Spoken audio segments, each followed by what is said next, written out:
Sabay-sabay natin alamin ang mga kaganapan na nangyayari sa ating bansa.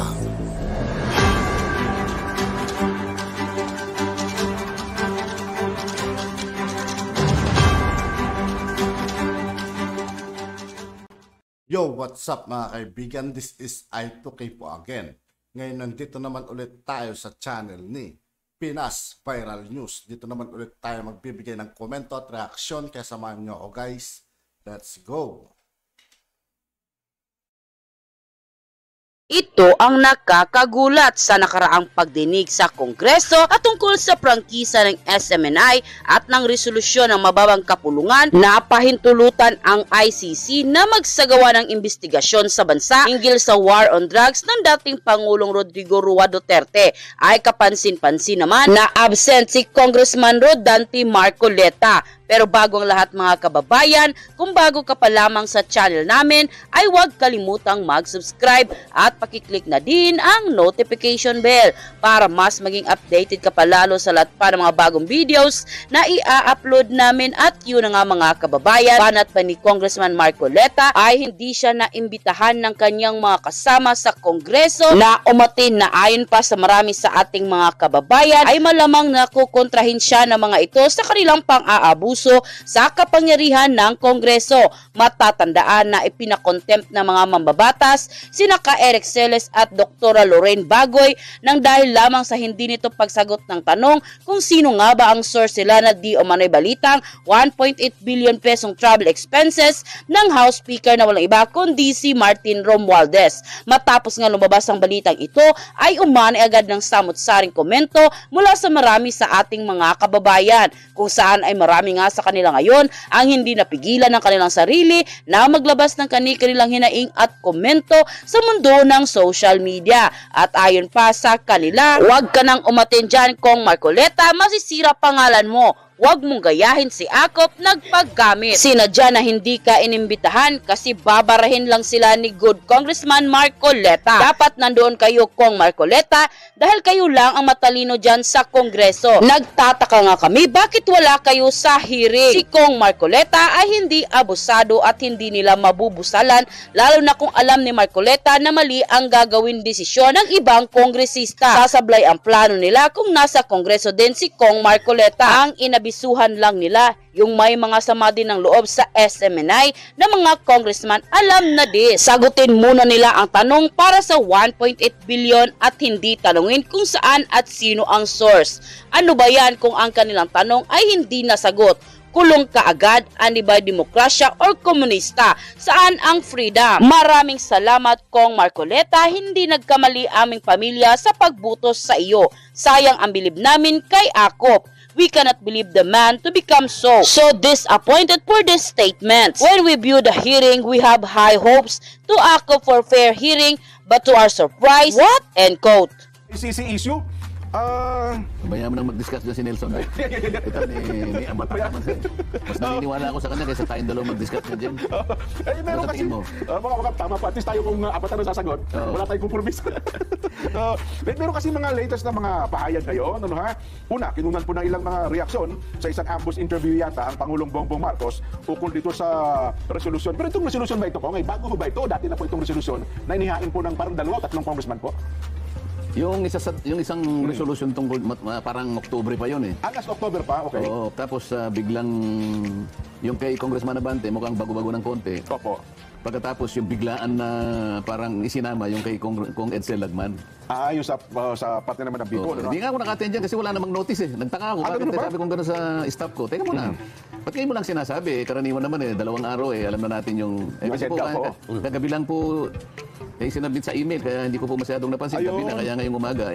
Ang dami nating mga aktibidad kaya nalampasan ko ngayon yun. So hindi nakasulat sa aking planner eh.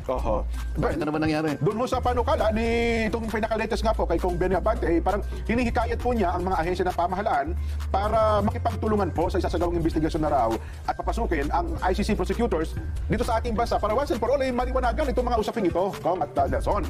Ano ha? Bakit? Kung hindi ba natin papapasukin, hindi natin hindi magliliwanag sa atin? Ibig ba sabihin sila lang ang makapagbibigay sa atin ng kaliwanagan Oo. sa isyong yan? Ayun, tama po yung punto. Anong katwiran nun? Yun, actually, yun din po ang Mabuti sinasabi. na lang, wala ako dun.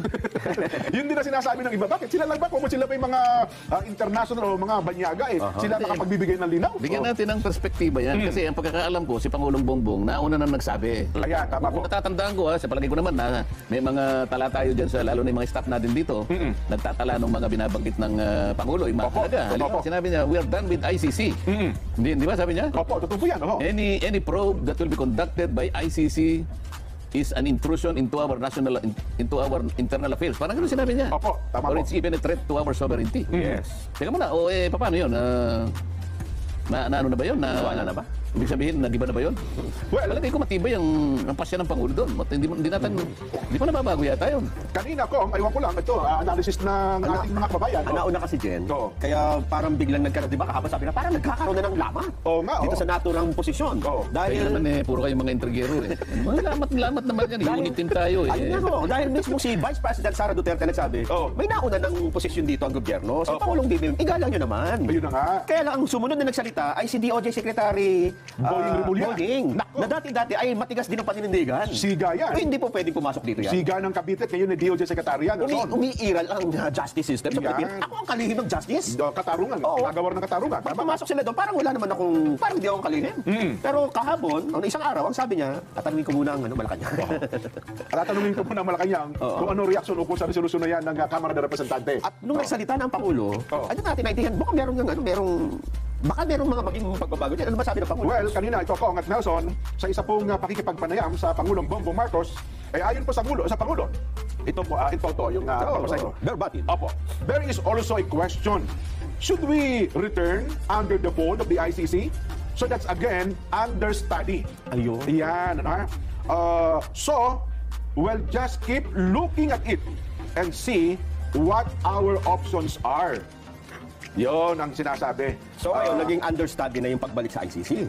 Well, yun naman daw ay parang may tinatanong lang at may mga nagsasabi daw na bumalik tayo sa pagiging miyembro ng Rome Statute dahil nga sa umalis na tayo dyan.